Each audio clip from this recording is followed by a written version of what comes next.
మళ్ళా మాదే అధికారం తానే సీఎం అన్న సీఎం రేవంత్ జోషంపై సొంత పార్టీ నేతలే పెదవి విరుస్తున్నారు. ముఖ్యమంత్రి వ్యాఖ్యలు లక్ష్మణ కుమార ప్రగల్భాలు అంటూ చురకలంటిస్తున్నారు. వచ్చే సాధారణ ఎన్నికల్లో రాజెవరో రెడ్డెవరో అప్పుడే జోషం ఎందుకంటూ విమర్శిస్తున్నారు. తన పాలన వైఫల్యాలను కప్పిపుచ్చుకోవడానికే సీఎం రేవంత్ వచ్చే ఎన్నికల జోలి తీస్తున్నారని రాజకీయ విశ్లేషకులు అంటున్నారు.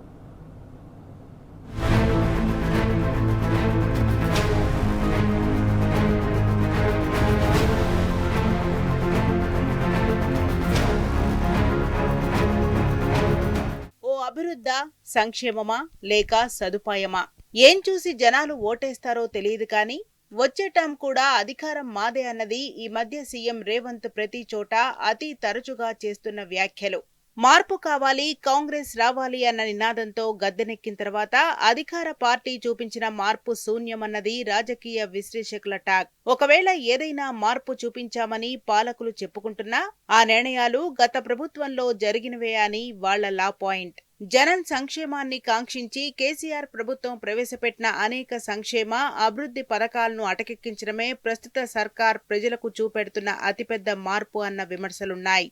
రాజధాని హైదరాబాద్ నే ఉదాహరణగా తీసుకుంటే ఈ 19 నెలల కాలంలో ఇక్కడ వచ్చిన మార్పు నిల్. కాంగ్రెస్ హయాంలో ఇక్కడ ఒక్క కొత్త పెద్ద ప్రాజెక్టు లేదన్నది విశ్లేషకుల వర్షన్. పురపాలక పట్టణాభివృద్ధి శాఖ సీఎం దగ్గరే ఉంది, కానీ నగరాభివృద్ధికి ఒక్కటంటే ఒక్క ముందడుగు పడ్డ దాఖలా లేదు.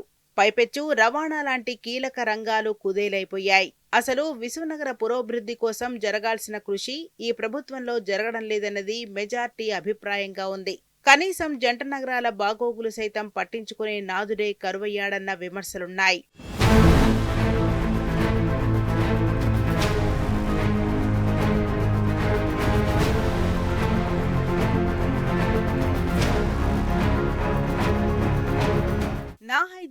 నా హైదరాబాద్ అని నిత్యం కలవరించే రేవంత్ రెడ్డి ముఖ్యమంత్రి గిరిలో రియల్ ఎస్టేట్ రంగం ఢమాలన్న సంగతిని తటస్థంగా ఉండే కొందరు రాజకీయ నిపుణులు బాహాటంగానే వేలెత్తి చూపుతున్నారు. ఇదిలా ఉంటే భూగర్భ విద్యుత్ తీగలు, సైకిల్ ట్రాక్లు, కొత్త ఉస్మానియా ఆసుపత్రి, మీరాలన్ ట్యాంక్ దగ్గర బ్రిడ్జి నిర్మాణం, స్పోర్ట్స్ సిటీ అంటూ ఈ మధ్య ముఖ్యమంత్రి రేవంత్ కొత్తగా కొన్ని అభివృద్ధి కార్యక్రమాల రాగమందుకొని ఊదరగొడుతున్నా అవి ఇప్పటి వరకు వాస్తవ రూపం దాల్చలేదన్న విషయాన్ని వాళ్లు ఈ సందర్భంగా గుర్తు చేస్తున్నారు. అభివృద్ధి మాట అటుంచితే పాలకుల అవగాహన రాహిత్యం, అనుభవ రాహిత్యాల నడుమ రాష్ట్ర ఆర్థిక పరిస్థితి సైతం కంగాళీలా తయారైందన్న తీవ్ర విమర్శలున్నాయి. ఇప్పటికిప్పుడు ఎలక్షన్లు జరిగితే కొత్త సీట్ల మాట దేవుడెరుగు.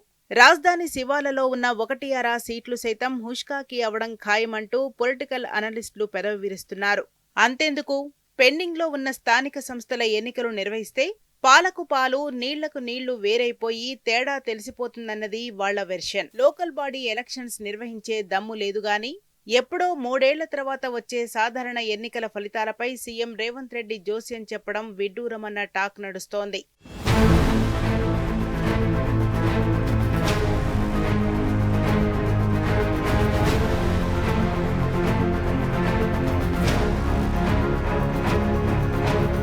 ఎన్నికల్లో ఇచ్చిన హామీలు నెరవేర్చలేదు, 6 గ్యారంటీలకు దిక్కులేదు, రుణమాఫీ అసంపూర్తి, సన్నాలకు బోనస్ బోగస్సే, రైతు భరోసా అమలు తీరు అంతంతే. కనీసం ఒక్కటంటే ఒక్క సంక్షేమ పథకం కింద పూర్తిగా లబ్ధి చేకూర్చిన చరిత్ర కాంగ్రెస్ పాలకులకు లేదు. కొత్త అభివృద్ధి పథకం చేపట్టిన దాఖలా లేదు. కానీ కమిషన్ల కక్కుర్తితో మూసీ నది ప్రక్షాళన, మెట్రో రైల్ విస్తరణ, రీజనల్ రింగ్ రోడ్ల జపం మాత్రం బాగానే చేస్తున్నారన్న కబుర్లు వినిపిస్తున్నాయి.